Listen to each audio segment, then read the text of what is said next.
Captain Jake Morrison stood in the cold metal hallway outside Admiral Clark's office, his hands clasped behind his back.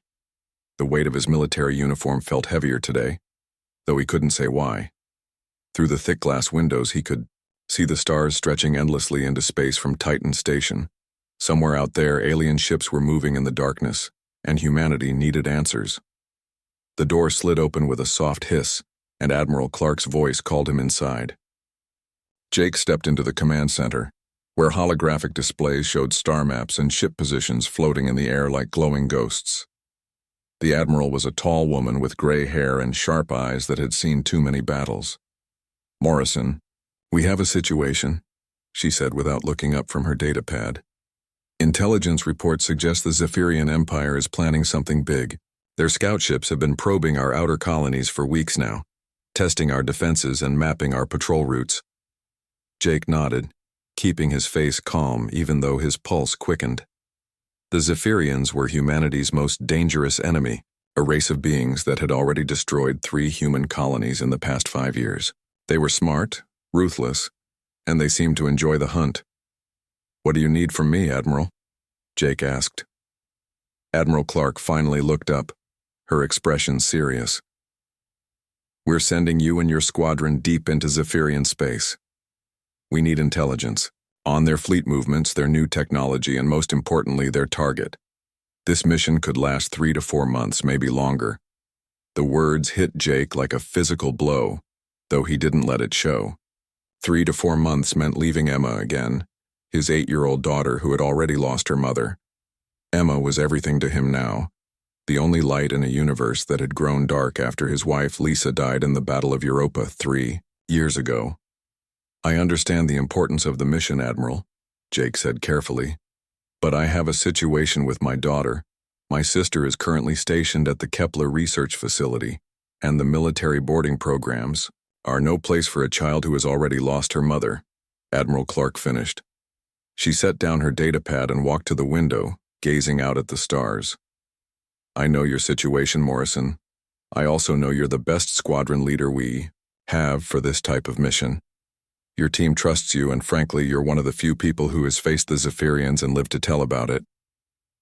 Jake remembered that battle, the screaming of metal as alien weapons tore through human ships, like paper. He remembered Lisa's last transmission from the medical frigate before it exploded in a ball of fire. He remembered holding Emma afterward, trying to explain why Mommy wasn't coming home. "There might be a solution," the Admiral continued. "Morrison Colony, out on the Rim Worlds. It's named after your grandfather, actually, the old explorer.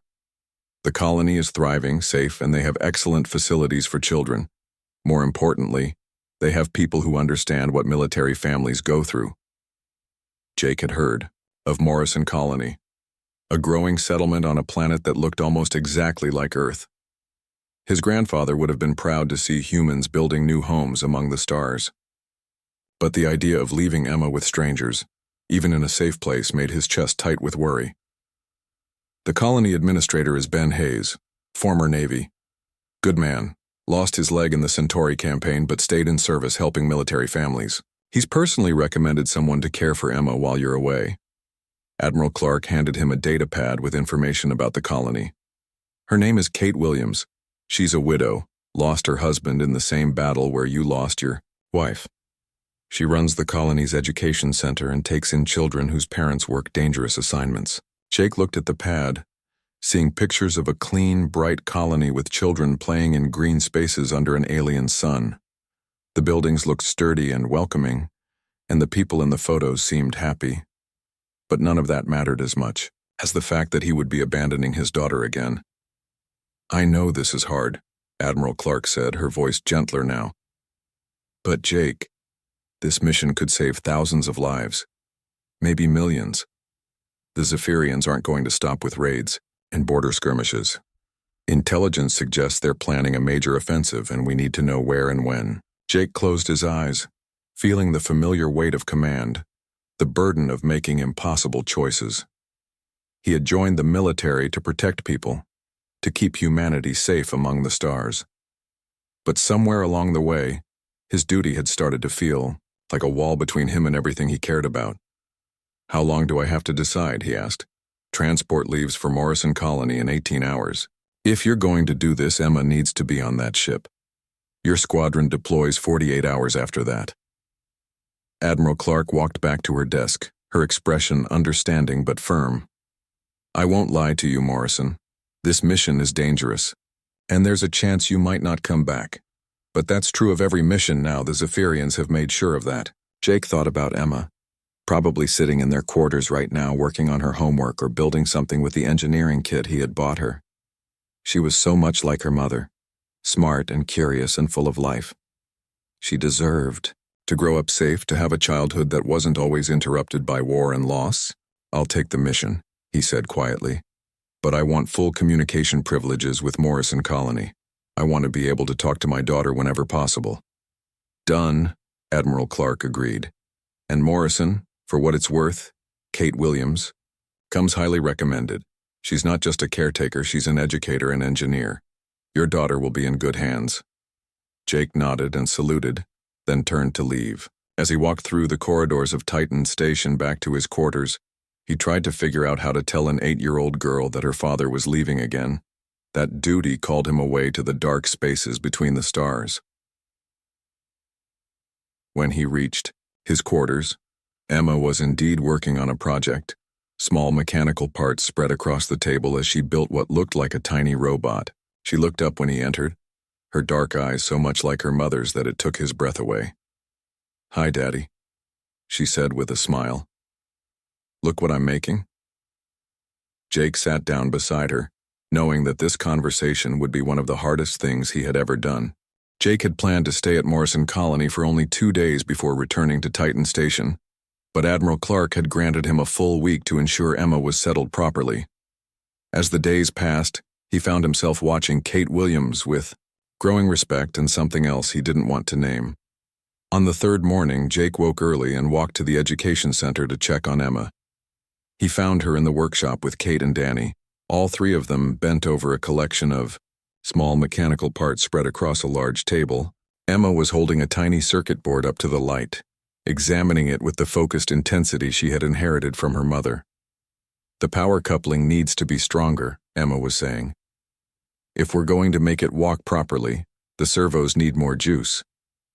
Kate smiled and handed her a different component. Good thinking. What about this one? Emma examined the new part carefully, then shook her head. Too big. It won't fit in the chest cavity. She looked around the table and picked up a smaller piece. This one might work, but we'll need to modify the connection points. Excellent analysis, Kate said. Danny, what do you think? Danny studied the piece Emma had chosen, then nodded. Yeah, that could work, but we'll need to be really careful with the wiring. One mistake and we'll fry the whole control system. Jake stood in the doorway, amazed by what he was seeing. His daughter was not just participating in the project, she was helping to lead it. Kate was treating her like an equal partner, not just a child to be supervised, and Emma was smiling, really smiling for the first time since they had left their home. What are you building? Jake asked, stepping into the room. All three looked up, and Emma's face lit up when she saw him. Daddy, we're making a robot. Not just a simple one like I've made before, but a real walking, talking robot that can help people carry things and do chores. Kate stood up, wiping her hands on a cloth. It's actually quite sophisticated. Emma figured out a problem with the balance system that Danny and I had been struggling with for days. She has an intuitive understanding of mechanical engineering that's remarkable for someone her age. Jake felt a surge of pride mixed with sadness. Lisa would have loved to see this, to see their daughter's talents being recognized and encouraged. Kate seemed to understand what children needed, not just to learn, but to thrive. Can I help? Jake found himself asking. Emma's face brightened even more. Yes. You're really good with electronics. We need someone to help us program the movement patterns. For the next 2 hours, Jake worked alongside his daughter and their hosts, losing himself in the simple pleasure of building something together. Kate proved to be not just a good teacher, but an excellent engineer herself. Her knowledge of systems design was impressive, and she had a way of explaining complex concepts that made them easy to understand. As they worked, Jake learned more about Kate's background.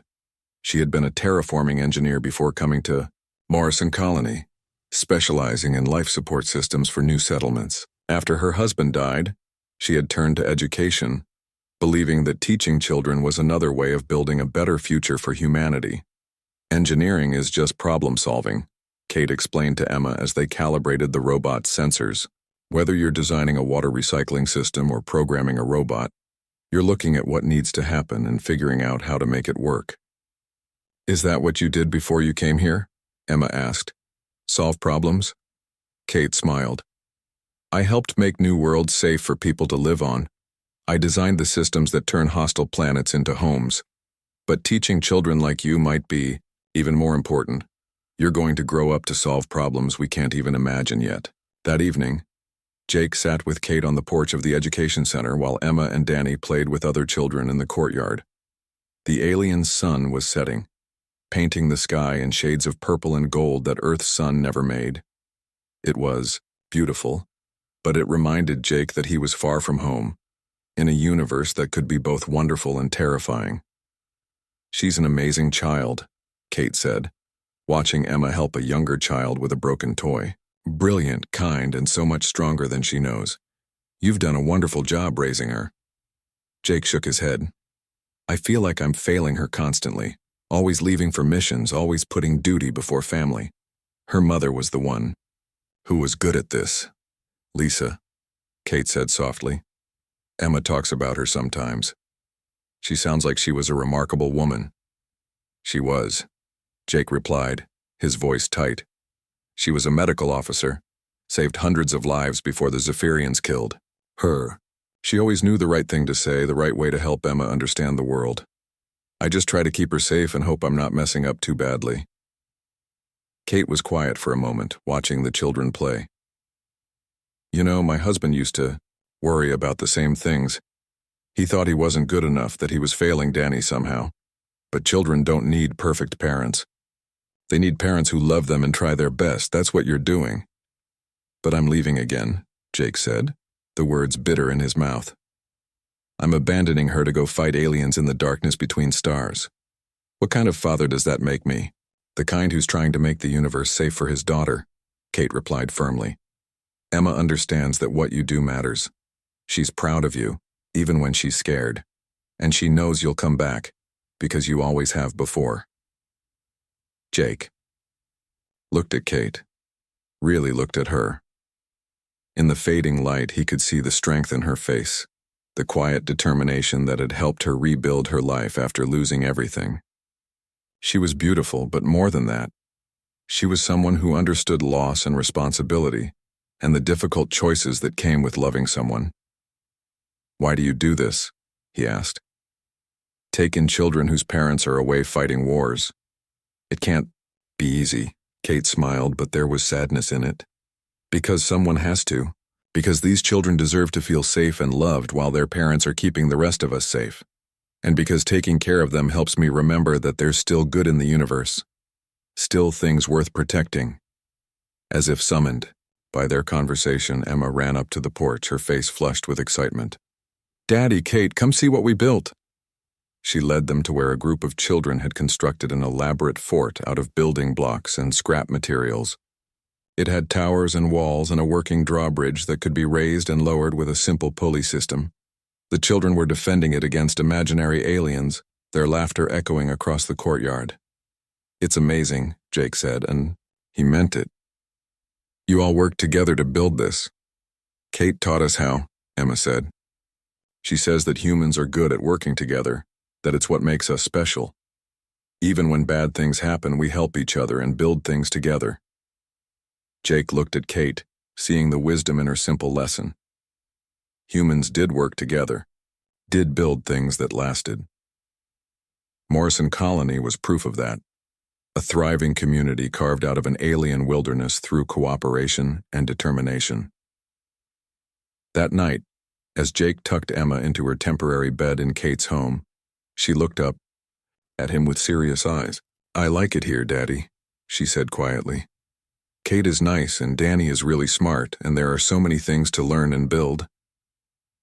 I'm glad, sweetheart, Jake replied, brushing her hair away from her forehead. Kate will take good care of you while I'm gone. I know, Emma said, but I still want you to come back safe, promise? Jake felt his heart clench, knowing he couldn't really make that promise. Space was dangerous, and the mission ahead would be more dangerous than most. But looking into his daughter's trusting eyes, he made the only promise he could.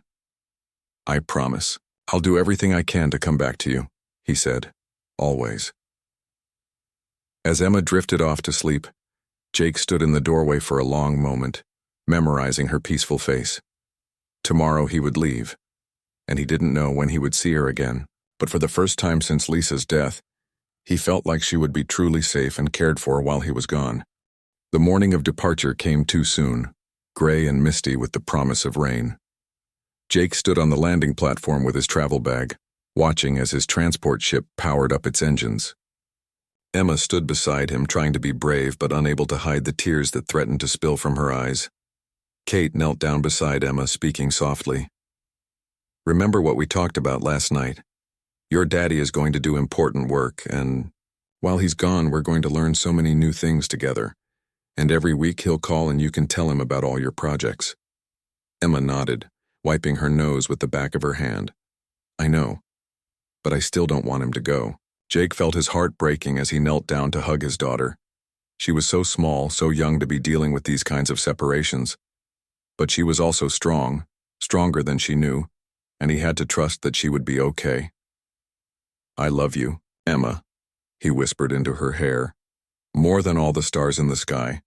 I'll call you every chance I get, and I'll be back before you know it. I love you too, Daddy, Emma whispered back, clinging to him tightly. Please be careful. Jake stood up and looked at Kate, who was watching them with understanding and compassion. Thank you, he said simply, for everything. Take care of yourself out there, Kate replied. Emma needs her father to come home safe. As Jake walked toward the transport ship, he turned back one last time to see Emma holding Kate's hand, both of them waving goodbye. The image burned itself into his memory, and he carried it with him as the ship lifted off and carried him away from Morrison Colony. The journey back to Titan Station took 3 days, and Jake spent most of it in his quarters, going over mission, plans, and trying not to think about the small girl he had left behind. His squadron, the Phantom Wing, was already assembled and waiting when he arrived. 12 of the best pilots and reconnaissance specialists in the human fleet, men and women who had served with him for years and trusted him completely. Lieutenant Commander Sam Rodriguez, his second in command, greeted him at the docking bay. Good to have you back, Captain. The crew is ready and eager to get started. How's Emma settling in? Better than I hoped, Jake replied, surprised to find that it was true. Morrison Colony is a good place for her. Over the next 2 days, Jake threw himself into mission preparation with his usual intensity. They would be taking 3 ships deep into Zephyrian space, using experimental stealth technology to avoid detection while gathering intelligence on enemy fleet movements. It was dangerous work, the kind of mission where one mistake could mean death or capture. But as they prepared to launch, Jake found his thoughts drifting back to Morrison Colony. He remembered Emma's laughter as she worked on the robot with Kate and Danny. He remembered Kate's quiet strength and the way she had made his daughter feel safe and valued. For the first time in years, he felt like he had something more than duty driving him forward. The launch went smoothly, and soon Jake's squadron was traveling through the vast emptiness between stars towards Zephyrian territory. The journey would take 2 weeks at maximum acceleration, plenty of time for final preparations and equipment checks. During the long hours of travel, Jake found himself recording messages for Emma. He told her about the stars they were passing, about the ancient civilizations that had once lived on planets they glimpsed in the distance, about how proud he was of her intelligence and courage. He saved the messages to send when they reached communication range of Morrison Colony. Meanwhile, back on Morrison Colony, life continued its peaceful rhythm. Emma settled into her new routine with surprising ease, spending her mornings in regular classes and her afternoons working on engineering projects with Kate and the other children. She missed her father terribly, but Kate kept her busy and engaged, always finding new challenges to capture her interest. Kate watched Emma carefully, during those first weeks looking for signs of depression or withdrawal, but the girl seemed to thrive in the collaborative environment of the education center. She made friends quickly, her natural curiosity and helpfulness endearing her to both children and adults. Every few days, Emma would ask when her father would call, and Kate would remind her that he was still traveling and wouldn't be in communication range for a while, but she also made sure Emma understood that Jake was thinking about her. That distance didn't change love, and that some jobs required people to be apart for a while so they could protect the things they cared about. 2 weeks into Jake's mission, his squadron reached the edge of Zephyrian space. They activated their stealth systems and began the delicate work of infiltrating enemy territory. Jake's ship, the Nighthawk, led the way, its sensors probing ahead for any sign of alien vessels. What they found was far worse than anyone had expected. The Zephyrian fleet was massive. Hundreds of ships of various sizes organized into a formation that spoke of careful planning and devastating intent. Jake's sensors detected new weapon systems, improved shields, and most alarming of all, some kind of stealth technology that made it difficult to get accurate readings on the enemy ships. "Captain, you need to see this," Rodriguez whispered over the comm, his voice tight with concern. "These readings suggest they're not just planning raids anymore. This looks like preparation for a full-scale invasion." Jake studied the data streaming across his displays, his heart sinking as he realized the implications. The Zephyrians had been quiet for months, letting humanity believe they were licking their wounds after previous defeats. Instead, they had been building and planning, preparing for a strike that could devastate human space. "How many ships?" Jake asked quietly. "Conservative estimate? 800 combat vessels plus support ships and transports. They could hit a dozen colonies simultaneously, or concentrate their entire force on one major target." Rodriguez paused, checking his instruments again. "Captain, some of those support ships look like they're carrying ground troops. This isn't just about destroying our ships, they're planning to occupy territory." Jake felt cold fear wash over him as he thought about Morrison Colony, about Emma and Kate and all the peaceful people building their lives on that distant world. The colony was far from major shipping routes, isolated enough to seem safe. But that isolation could also make it vulnerable if the Zephyrians decided to strike at soft targets. "We need to get closer," Jake decided. "I want detailed scans of their weapons and propulsion systems, and see if you can identify their target." For the next several days, Jake's squadron played a deadly game of cat and mouse with Zephyrian patrols, gathering intelligence while staying hidden. They discovered that the enemy fleet was equipped with new plasma weapons that could punch through human shields like they were made of paper. They also found evidence that the Zephyrians had developed their own stealth technology, making them much harder to detect and track.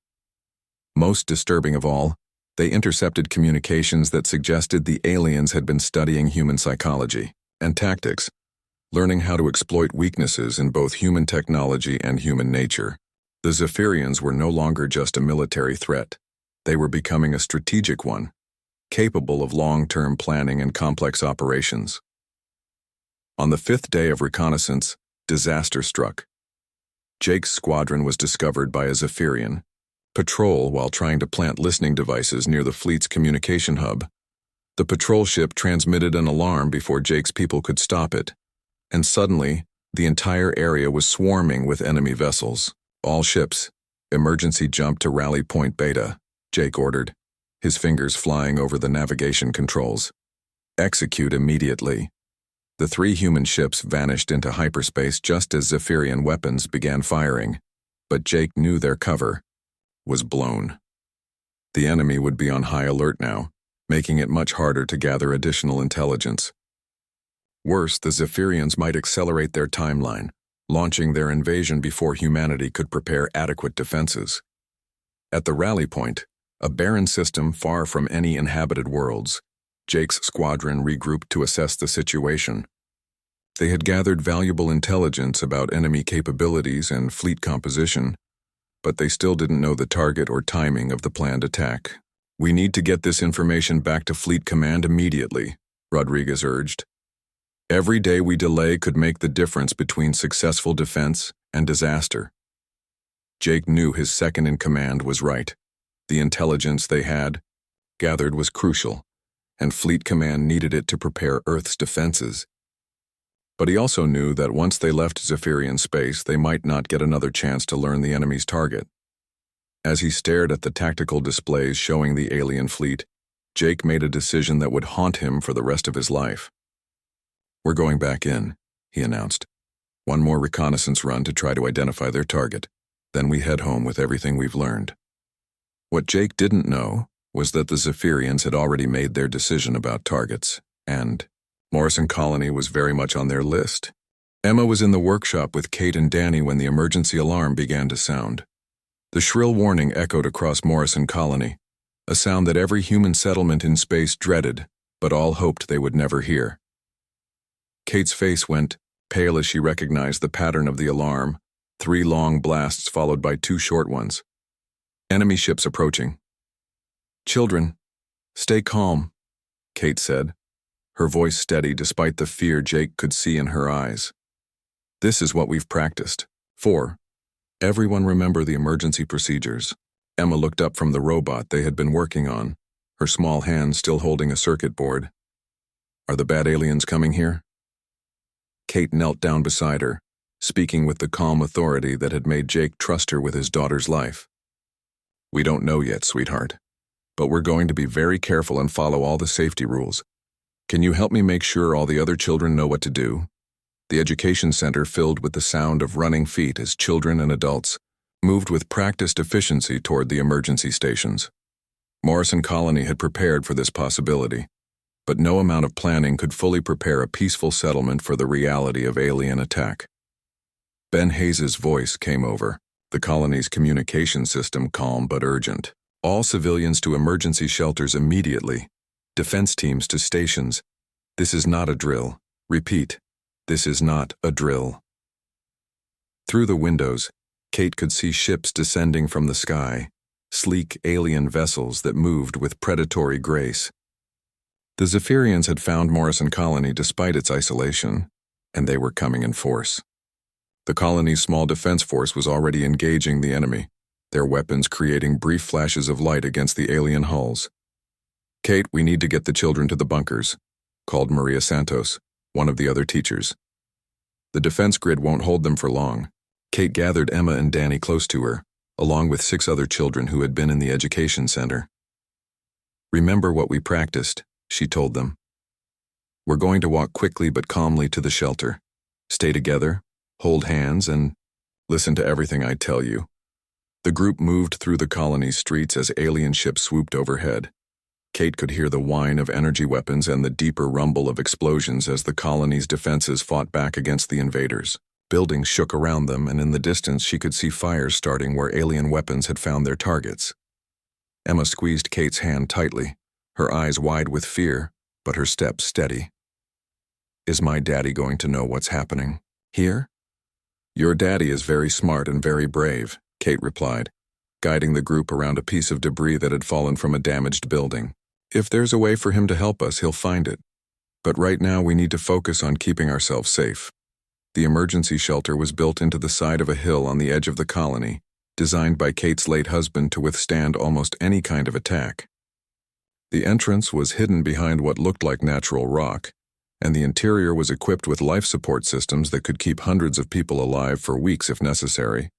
Other groups of civilians were already streaming into the shelter, families clutching their few precious possessions and looking back with sorrow at the home they were being forced to abandon. Kate could see the fear in their faces, but also the determination that characterized human colonists. They had built Morrison Colony from nothing, and they wouldn't give up without a fight. Inside the shelter, Kate helped organize the children into groups, making sure everyone was accounted for and that the younger ones were paired with older children who could help care for them. Emma naturally took charge of a group of 6-year-olds, her maturity and intelligence making her a natural leader despite her own fear. Kate called Dr. Patricia Gray, the colony's chief medical officer. "I need you to help coordinate communications. We need to stay in contact with the defense teams and monitor the situation outside." Kate nodded and made her way to the shelter's communication center, a compact but sophisticated setup that connected to sensors throughout the colony. What she saw on the displays made her heart sink. The Zephyrian attack was overwhelming. The colony's defenses and alien ground troops were beginning to land. "How long can we hold out?" she asked Ben Hayes, who had made it to the shelter just before the aliens surrounded the area. "Defense grid is down to 40%, Ben replied, his face grim. "We've lost 3 of the main guns and they're jamming our long-range communications. We can't even call for help." Kate watched the tactical display, seeing alien forces spreading through the colony like a disease. The human defenders were fighting bravely, but they were vastly outnumbered and outgunned. Morrison Colony had been built for peace, not war, and its defenses were designed to handle raiders and pirates, not a full military assault. "What about the backup power systems?" Kate asked. "If we lose main power, the life support in here will only last a few days." "I'm monitoring them," Ben assured her. "But if the aliens find the shelter entrance, power won't matter anyway. These bunkers were designed to hide civilians, not to withstand a determined search." As if summoned by his words, the sounds of the battle outside grew closer. Through the shelter's external cameras, Kate could see alien soldiers moving through the colony's streets, their weapons sweeping methodically as they searched for survivors. They moved with purpose and intelligence, not like mindless destroyers, but like professional soldiers carrying out a plan. "They're not just attacking randomly," Kate realized, studying their movements. "They're looking for something specific. Technology, maybe, or information about other human colonies." Emma appeared at Kate's side, having left the other children, in the care of older students. "Kate, the little kids are scared. Can you come talk to them?" Kate looked at the tactical display one more time, then followed Emma back to where the youngest children had gathered. She knelt down among them, these small humans who represented everything that was good about humanity's expansion into space. "I know you're frightened," she said softly, "and it's okay to be scared when scary things happen. But I want you to remember something important. We're safe down here, and there are brave people outside fighting to protect us. Your parents, your older brothers and sisters, everyone in this colony is working together to keep us safe." A little girl named Lucy, only 5 years old, raised her hand. "Will the bad aliens find us down here?" Kate hesitated for just a moment, then decided these children deserved honesty. "They might try to, but if they do, we have plans for that, too. And remember, we're not helpless. Humans are very good at working together and solving problems. Even when things look impossible, we find ways to survive and protect each other." Danny, who had been quietly helping the younger children, spoke up. "My mom always says that humans are strongest when we help each other. That's why the bad aliens can't really beat us, because they don't understand how we work together."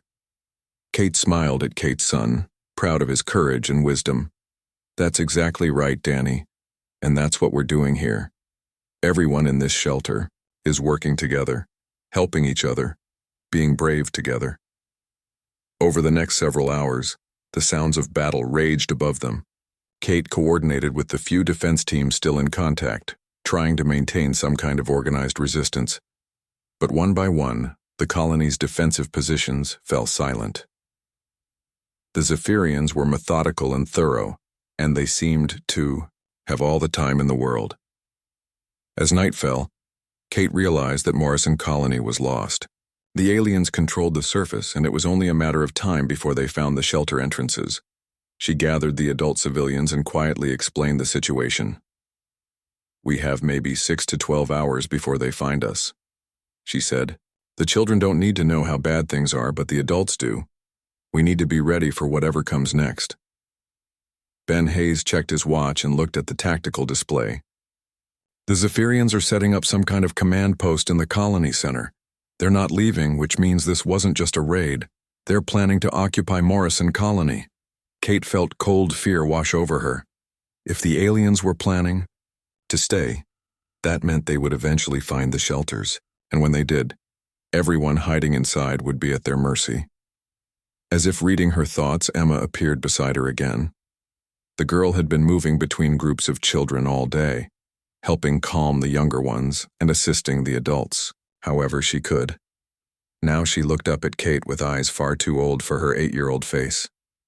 "Kate," Emma said quietly, The bad aliens are going to find us, aren't they?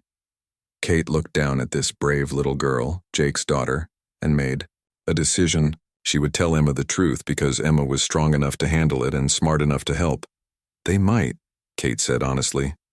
But if they do, we'll face it together. And your daddy taught you to be brave, didn't he? Emma nodded. He says being brave doesn't mean you're not scared. It means you do the right thing even when you are scared. That's exactly right, Kate replied. And right now, the right thing is to take care of each other and stay strong together. Outside, the alien ships continued to circle Morrison Colony like predators, and Kate knew that their time was running out. Jake's hands trembled as he read the emergency transmission that had finally reached his squadron after hours of trying to break through Zephyrian communication jamming. The message was brief and devastating. Morrison Colony under attack. Defense grid failing. Civilian casualties mounting. No immediate rescue possible. He stared at the words on his screen, feeling the universe tilt around him. Emma was down there, along with Kate and Danny and hundreds of other innocent people. The Zephyrians weren't just planning an invasion. They were already carrying it out, and they had chosen his daughter's sanctuary as one of their targets. Captain, we're receiving priority orders from Fleet Command, Rodriguez said from the communication station. We're to return immediately with the intelligence we've gathered. High Command needs the data to prepare Earth's defenses against the main Zephyrian fleet. Jake closed his eyes, feeling the weight of impossible choice crushing down on him. The intelligence his squadron had gathered could save millions of lives when the Zephyrians launched their main assault. Earth's defenses depended on understanding enemy capabilities and tactics. His duty was clear, but Emma was on Morrison Colony, trapped with the other civilians while alien soldiers hunted them through the ruins of their peaceful home. Kate was there too, the woman who had shown his daughter such kindness, who had made Emma smile again after months of sadness. They were counting on someone to save them, and Jake was the only one close enough to help. How long would it take us to reach Morrison Colony? Jake asked quietly. Rodriguez checked his navigation computer. 18 hours at maximum acceleration. But Captain, our orders are explicit. Fleet Command needs this intelligence immediately. And how long would it take us to reach Titan Station? 36 hours, sir.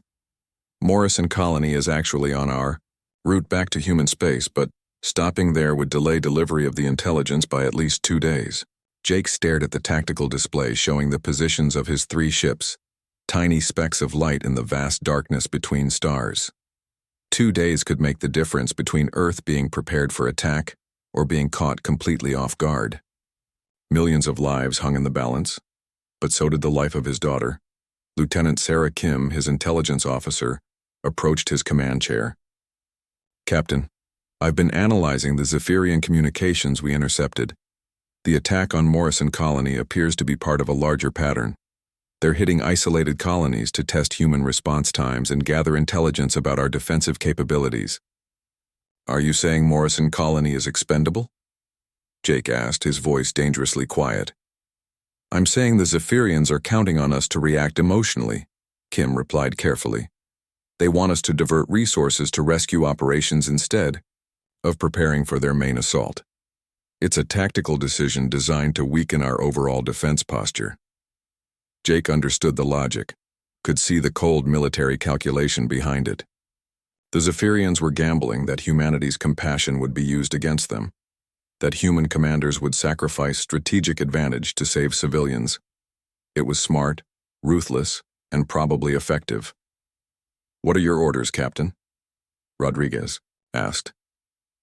Jake stood up from his command chair and walked to the main viewport, looking out at the stars. Somewhere among those distant lights, Emma was hiding in an underground bunker, probably scared and wondering if her father would come for her. Kate was there too, keeping the children calm and safe while the world burned around them. He thought about Lisa, about the choice she had made in the Battle of Europa. She could have evacuated with the other medical personnel when their ship was damaged, but she had stayed to care for wounded soldiers who couldn't be moved. Her last transmission had been a simple message. Some things are more important than orders. Jake had never understood what she meant until this moment. "Plot a course for Morrison Colony," he said quietly. The bridge fell silent. Rodriguez stared at him in shock. "Captain, that's a direct violation of orders. We'll be facing court-martial at minimum, and the delay could compromise Earth's defenses." Jake turned to face his crew, these men and women who had followed him through countless dangerous missions. "I'm not ordering any of you to follow me. This is my choice, and I'll face the consequences alone. Anyone who wants to continue to Titan Station with the intelligence can take one of the other ships." "Sir," Kim said carefully, "the strategic implications—" "I understand the strategic implications," Jake interrupted. "I also understand that my 8-year-old daughter is trapped on that colony with hundreds of other civilians. Sometimes being human means making choices that don't make sense on a tactical level." Rodriguez exchanged glances with the other crew members, then stepped forward. "If we're going to violate orders, we're going to do it together, Captain. This crew has been through too much to abandon you now." One by one, the other crew members voiced their agreement. Jake felt a surge of emotion that he hadn't experienced since Lisa's death. These people were willing to risk their careers, possibly their lives, because they understood that some things mattered more than regulations and strategic calculations. "Thank you," Jake said simply. "All of you. Now let's go save some people." The 3 ships of Phantom Wing turned away from their course to Titan Station and accelerated toward Morrison Colony. Jake knew he was probably destroying his military career, and that the delay in delivering intelligence might have consequences he couldn't imagine. But as he thought about Emma and Kate trapped in that underground bunker, he realized he could live with being court-martialed. He couldn't live with abandoning his daughter. During the 18-hour journey, Jake's squadron prepared for what would likely be a desperate rescue operation. The Zephyrian force at Morrison Colony was substantial. Far more than 3 reconnaissance ships could hope to defeat in direct combat. They would have to rely on stealth, speed, and surprise to have any chance of success.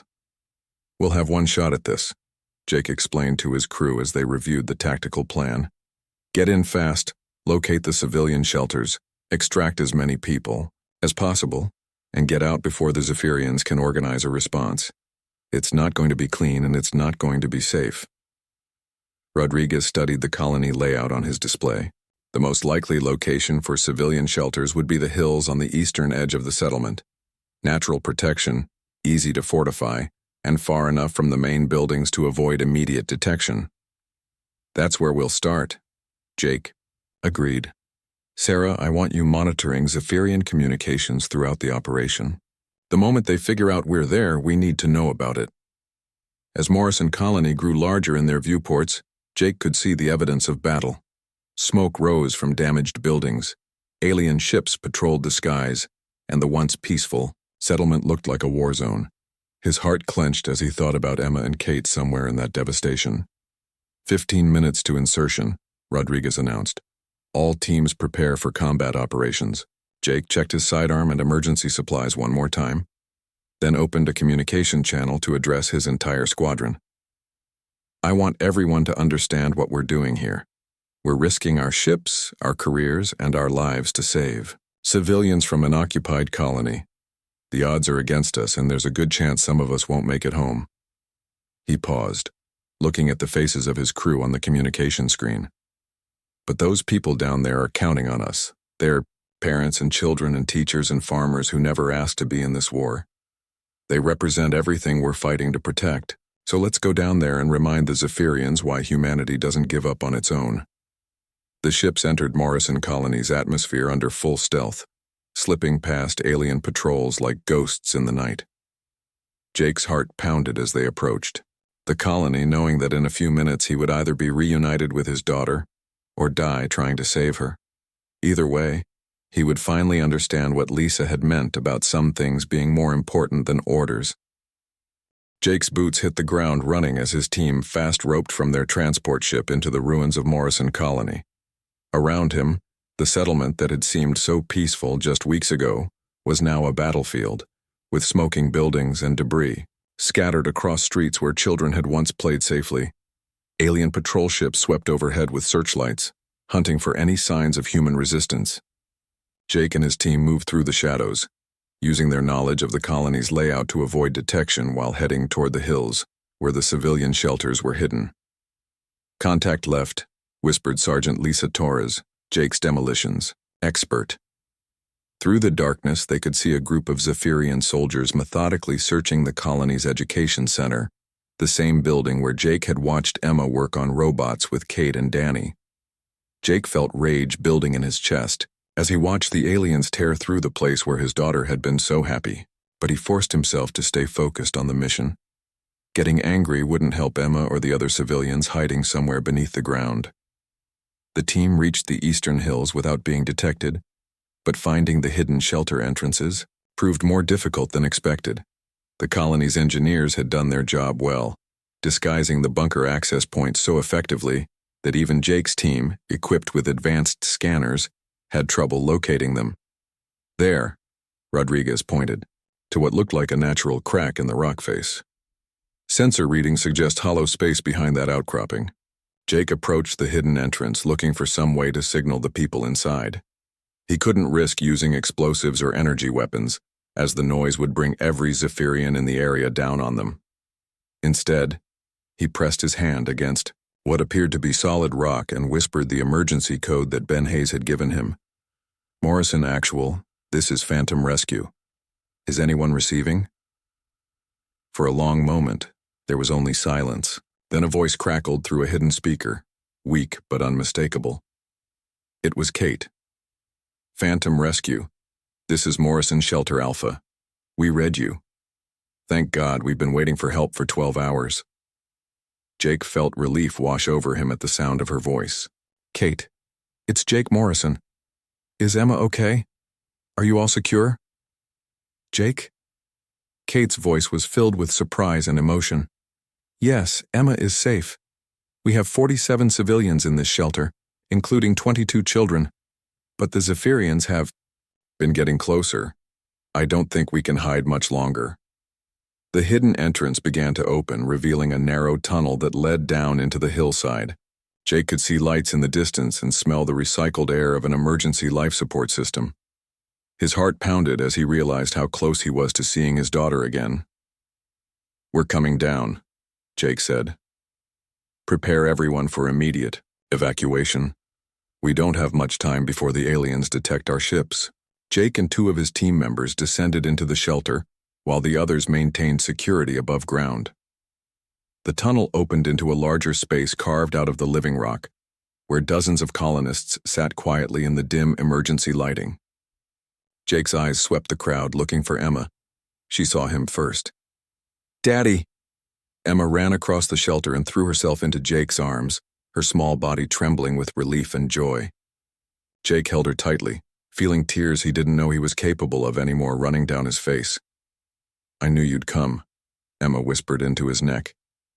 "I told everyone you'd find a way to save us." "I'm here now, sweetheart," Jake whispered back. "Everything's going to be okay." Kate approached them, her face showing the strain of the last 12 hours but her eyes bright with hope. "I can't believe you're actually here. How did you know about the attack?" "We intercepted enemy communications," Jake explained, reluctantly releasing Emma but keeping one hand on her shoulder. "Kate, we need to get everyone out of here immediately. My ships can evacuate all the civilians, but we have to move fast." Kate nodded and began organizing the evacuation with the efficiency that Jake had come to admire. She moved through the shelter, calmly explaining the situation to families and making sure that parents stayed with their children and that the elderly and injured were given priority.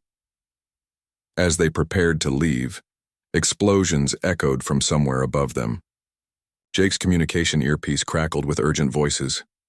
"Captain, we have multiple Zephyrian units converging on your position," came Torres's voice. "They've detected our ships, and they're bringing heavy weapons." Jake cursed under his breath. They had run out of time. "How long do we have?" "Maybe 10 minutes before they surround the hill completely. After that, we won't be able to get the transport ships close enough for evacuation." Jake looked at the 47 civilians depending on him for rescue, then at Kate, who was listening to the tactical situation with growing understanding. They were trapped with alien soldiers closing in and limited time to get everyone to safety. "Kate, is there another way out of here?" Jake asked desperately. "The shelter has 3 exits," Kate replied, "but the other 2 are further from the landing zone. It would take at least 20 minutes to get everyone there, and that's if we don't run into alien patrols." Jake felt the familiar weight of command, the burden of making decisions that would determine who lived and who died. There weren't enough ships to evacuate everyone in one trip, and there wasn't time for multiple trips. He would have to choose. "Daddy?" Emma looked up at him with trusting eyes. "What are we going to do?" Before Jake could answer, Kate placed her hand on his arm. "Jake, take the children first. Get them to safety, then come back for the adults if you can." Jake stared at her, understanding what she was proposing. "Kate, I'm not leaving you behind. Someone needs to stay with the adults who can't be evacuated on the first trip," Kate said calmly. "Someone needs to organize them. Keep them safe until you can return. I'm not asking you to abandon us, I'm asking you to save as many as you can." Danny appeared beside his mother, his young face serious but determined. "Mom, I want to stay with you."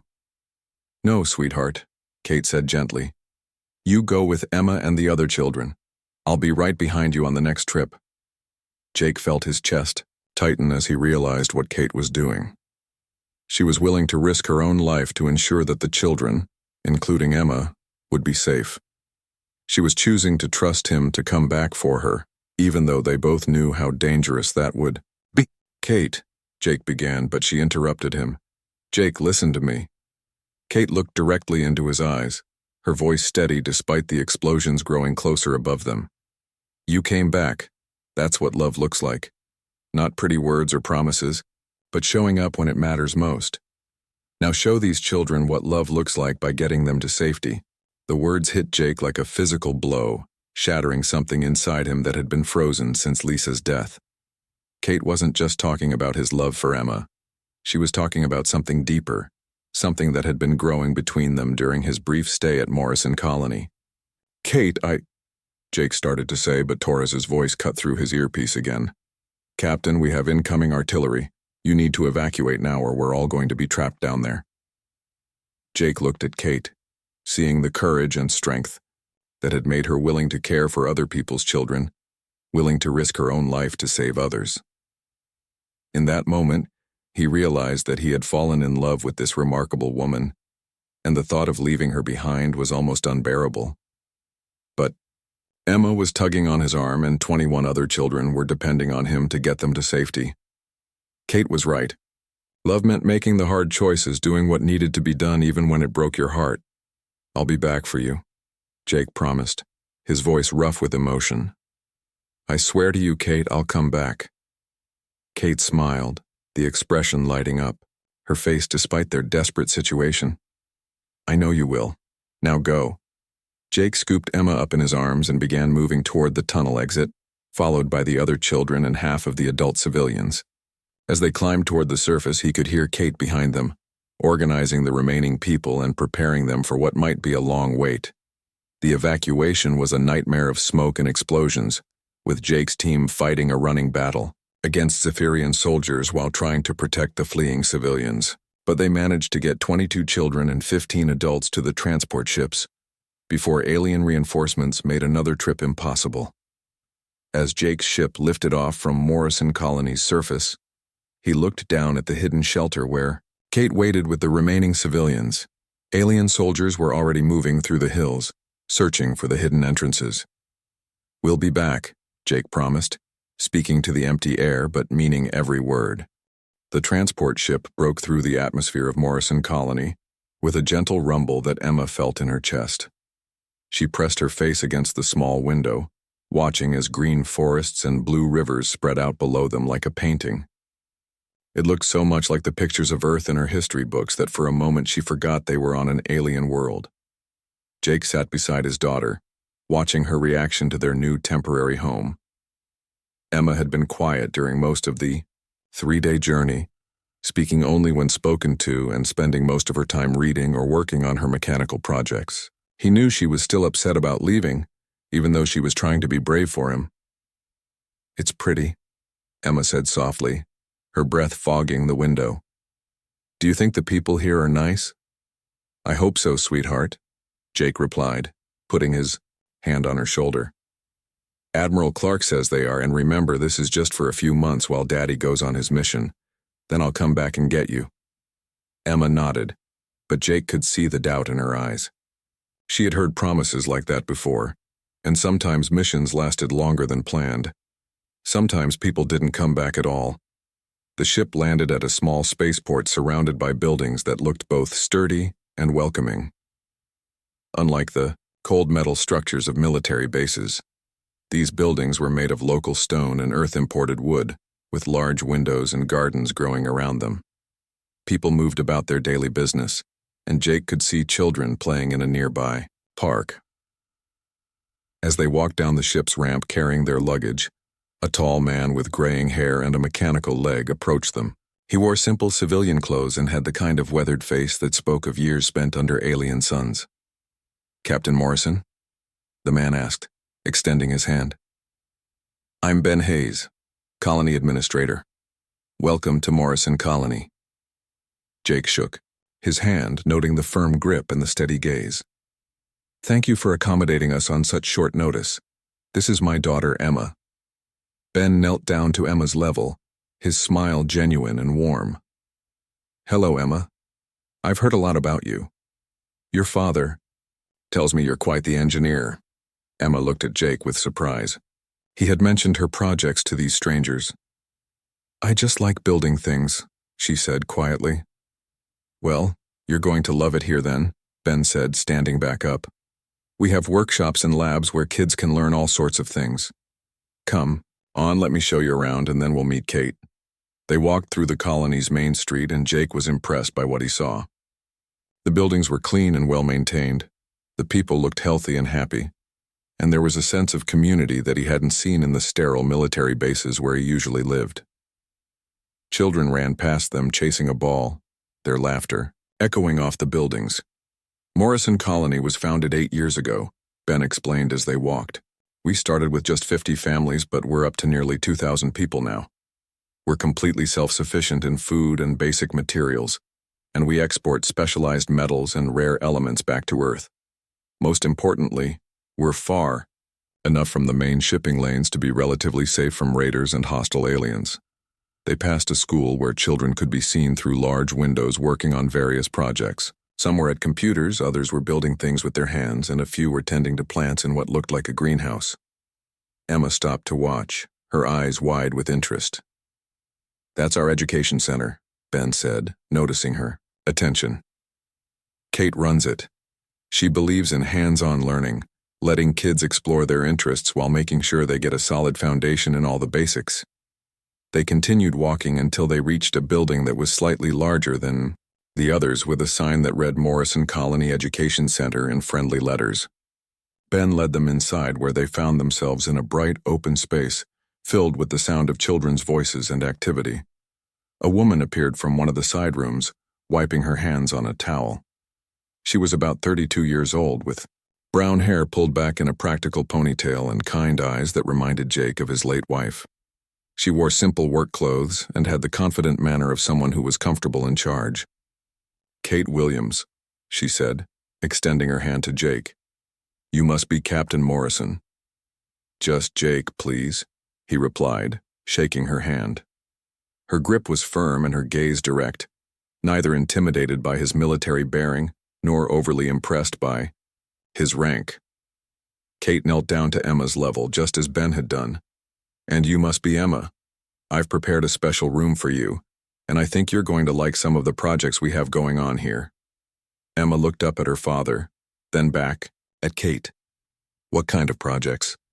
"Well, right now we're building a water filtration system for the colony's expansion area, and next week we're starting work on a communications array that will let us talk to ships in orbit. Would you like to help with those?" For the first time since leaving Titan Station, Emma showed real interest. "I could help with that." "Of course," Kate said with a smile. "I looked at your school records. You're way ahead of most kids your age in mathematics and engineering concepts. I think you'll find plenty here to challenge you." Jake felt a small knot of worry loosen in his chest. Kate Williams seemed genuine, not like someone just doing a job, but like someone who truly cared about children and their development. "Let me show you both around," Kate said, standing up. "Emma, there's someone I'd like you to meet."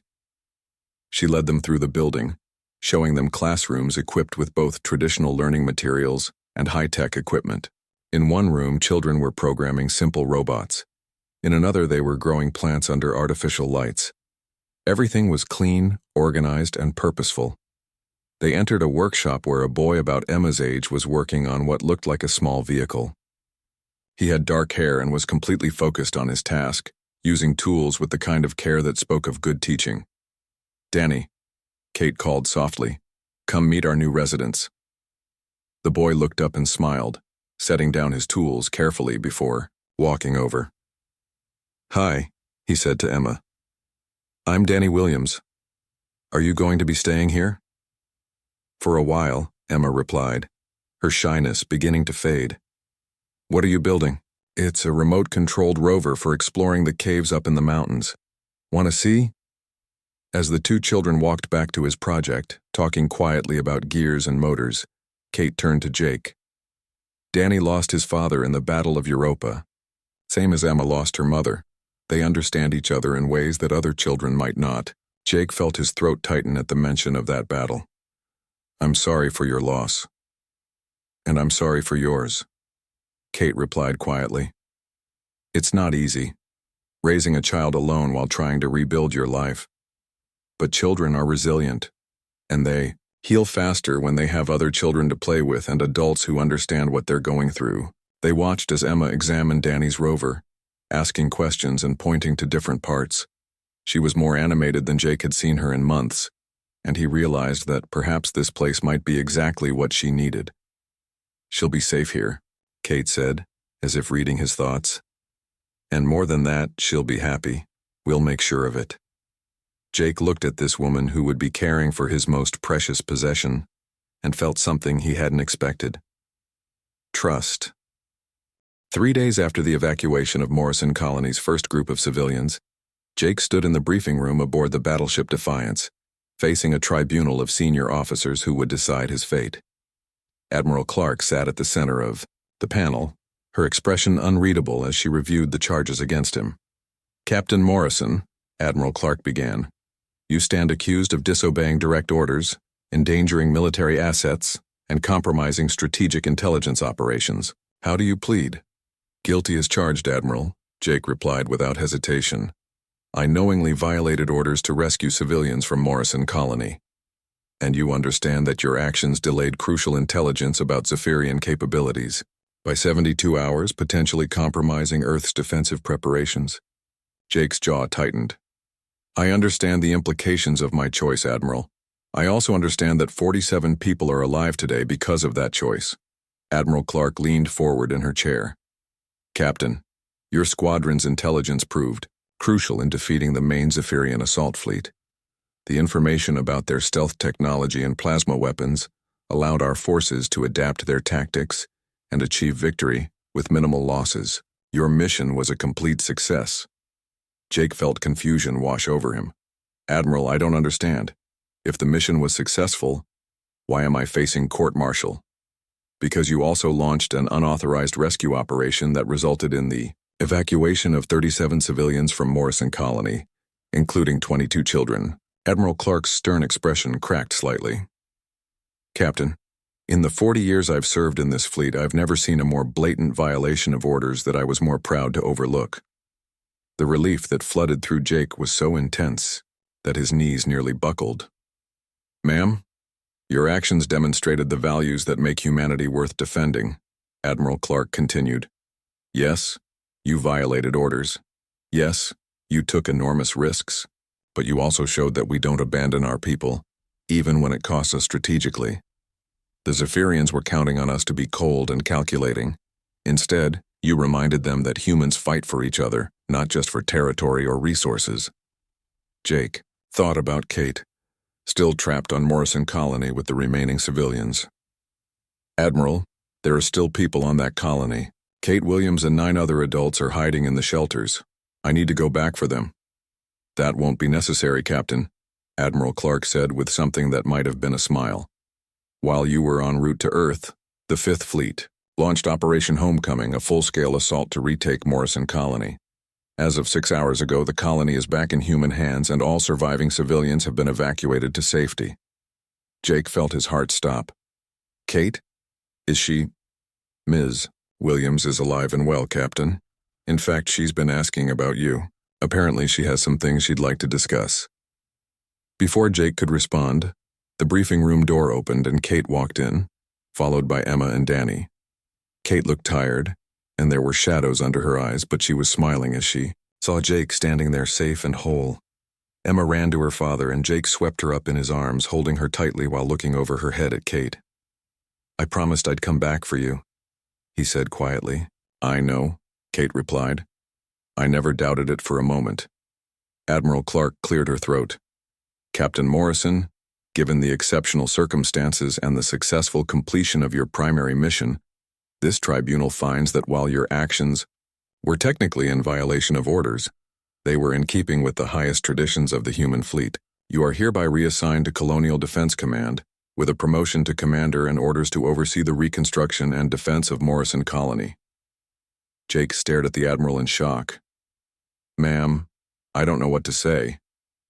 "Say you'll accept the assignment," Admiral Clark replied. "Morrison Colony needs someone who understands both military strategy and the importance of protecting civilian populations. Based on recent events, I'd say you're uniquely qualified." 6 months later, Jake stood in the rebuilt center of Morrison Colony, watching as Kate put the finishing touches on a memorial garden dedicated to those who had died in the Zephyrian attack. The colony had been rebuilt stronger than before, with better defenses and improved early warning systems, but it had also retained the sense of community and purpose that had made it special. Emma and Danny played nearby with a group of other children, working on a new engineering project that involved building a communication array capable of reaching ships in the outer system. Emma had grown during their time apart, becoming more confident and mature, but she still lit up every time Jake came home from his patrols. "The memorial looks beautiful," Jake said, joining Kate beside the newly planted trees that would grow to shade the stone markers bearing the names of the fallen. "It was Emma's idea," Kate replied. "She said we needed a place to remember the people who died protecting us, and a place to think about why we keep building new homes among the stars." Jake looked at the memorial, reading the names of colonists who had died defending their community. Among them was Kate's husband, whose name had been added not because he died in this battle, but because the colony wanted to honor all those who had sacrificed for humanity's future. "Kate," Jake said quietly, "there's something I need to tell you." She turned to look at him, her expression gentle and patient. "What is it?" "That day in the shelter, when you told me that love looks like showing up when it matters most, you were right, but it's more than that." Jake took her hands in his, feeling nervous in a way he hadn't since he was a teenager. "Love also looks like building something together, creating a home and a family and a future worth fighting for." Kate's eyes brightened with understanding. "Jake, are you—" "I'm asking if you'll marry me," Jake said, his voice steady despite the emotion in his chest. "I'm asking if you'll help me build a life here, on this world that your husband helped design and your courage helped save. I'm asking if you'll let me love you and Emma and Danny, and maybe we can create something beautiful together." Kate was quiet for a long moment, looking at Jake with eyes that held tears of joy. "You know, when I first met you, I thought you were just another soldier carrying too much grief and responsibility. But watching you choose love over duty, watching you risk everything to save people you cared about, I realized that you're exactly the kind of man I want to build a future with. Is that a yes?" Jake asked, hardly daring to breathe. "That's a yes," Kate said, laughing as Jake swept her into his arms and spun her around. Emma and Danny came running over, drawn by their parents' laughter. "What's happening?" Emma asked, looking between Jake and Kate with curiosity. "Kate has agreed to marry me," Jake announced, "which means if it's okay with both of you, we're going to be a real family." Emma's face lit up with pure joy, while Danny grinned and nodded enthusiastically. Does this mean you'll be my dad? Danny asked Jake. If you want me to be, Jake replied seriously. I know I can't replace your father, but I'd be honored to help raise you. And you'll be my mom? Emma asked Kate, her voice small with hope. Kate knelt down and pulled Emma into a hug. I would love to be your mom, sweetheart. I've been practicing for months now. 3 months later, Morrison Colony celebrated its first wedding since the Reconstruction. Jake and Kate exchanged vows in the memorial garden, surrounded by the entire community and visited by friends from across human space. Admiral Clark herself officiated the ceremony, declaring that if she could overlook Jake's violation of orders, she could certainly perform a wedding. Emma served as Kate's maid of honor, while Danny stood beside Jake as his best man. The entire colony turned out for the celebration, which lasted well into the night with music and dancing under the alien stars. In his wedding speech, Jake spoke about how humanity's greatest strength had never been their weapons or their ships, but their capacity to love and protect each other. He talked about how Kate's courage had shown him that true warriors fight not just against enemies, but for the people they love. When I first came to Morrison Colony, Jake said, looking out at the gathered crowd, I was a man who had forgotten what he was fighting for. I knew my duty, but I had lost sight of why that duty mattered. Kate and this community reminded me that we don't explore the stars just to claim territory or extract resources. We explore the stars to build homes and raise families and create communities where children can grow up safe and happy. He looked at Kate, radiant in her simple white dress, and at Emma and Danny standing nearby with proud smiles. We fight the darkness not because we love war, but because we love the light. We defend our colonies not because we fear our enemies, but because we cherish what we've built together. The ceremony ended with the 4 of them standing together under the stars, looking up at the vast ocean of space that had once seemed cold and hostile, but now felt full of possibilities. Jake no longer saw the darkness between the stars as a battlefield, but as a canvas where humanity could paint its dreams of a better future. As the celebration wound down and the family returned to their new home, Emma asked the question that had been on her mind all day. Daddy, are you happy now? Jake looked around at his new family, at Kate reading Danny a bedtime story while Emma worked on her latest engineering project,